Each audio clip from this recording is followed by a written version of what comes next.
Hello, hello, hello, everyone. Welcome back to That Cruising Podcast. This is your host, and it is official, our first episode on Turning 30. You no longer have value. So, this is the first episode of the first series. It is a 3-part series. So, let's just jump right into it. Okay, so what is Turning 30 You No Longer Have Value? Series part 1 has to do with the dating scene.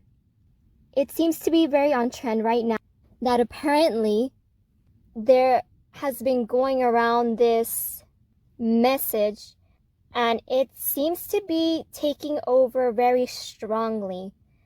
And it doesn't seem to be just in the western part of the world. It seems like it is worldwide.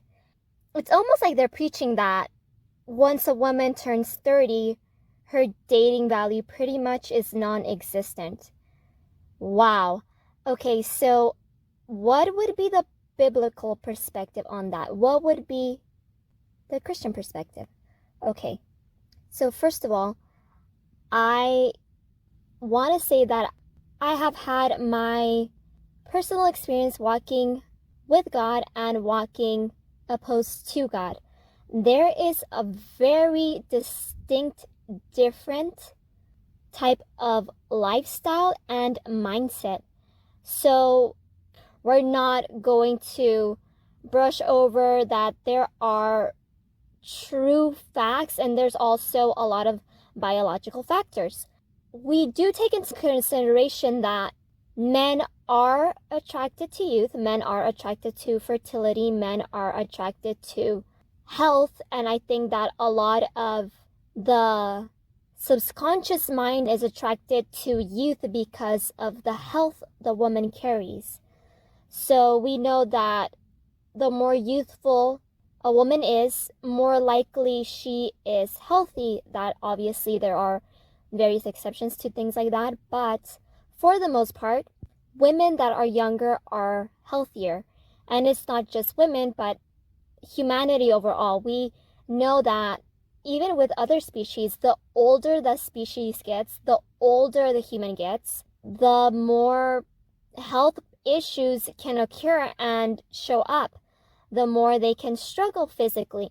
So taking that into consideration, that yes, in the world, it is true, men do like women that are younger. Men are attracted to women that are younger. Obviously, there are always exceptions to the rule. There might be some young men that maybe are attracted to older women, or there might be exclusively attractive to women that are around their same age. But for most of the part, we can see in the world that men are attracted to younger women. And we're not going to disqualify either that most likely Christian men are also attracted to younger women. Now, where is the Christian perspective from a woman who is Christian? She has good morals, she has good values, and she is 30 years old or maybe older, and she does not have a spouse. Does that disqualify her? Does that mean because men are men and they are biologically wired in a certain way that she has absolutely zero chance of now having a mate, that she now has a zero chance of ever getting married? Even though obviously there are factors, as the older a woman gets, her fertility is not as strong as it was in her youth, and there can be more risks and complications. But it is still a possibility for a woman in her 30s to be able to have children, not just in her 30s, but in her 40s as well.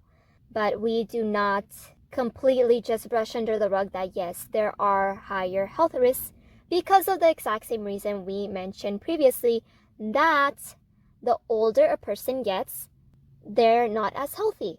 And it doesn't mean that they're not healthy in general, it just means that their organs have been functioning for a longer period of time. So it's something similar to a car. It's brand new. Obviously, a few years in, that has a few miles and usage does not mean that that car no longer functions, but it's not gonna be 100% exactly as the way it was when it was brand new.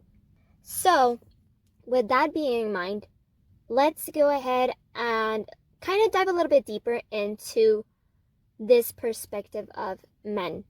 And do Christian men fall in to that category as well? In the world, we see that there's this kind of trend. I don't want to necessarily say trend. It seems like it's something that's just been for ages, but now that there's more access to social media, so many more people can get on social media, share their thoughts, share their opinions, and have a greater connection and a greater audience that they probably wouldn't have had a few years back when social media, and exclusively this kind of social media, was not something that people could get their hands on or something that they could dive into.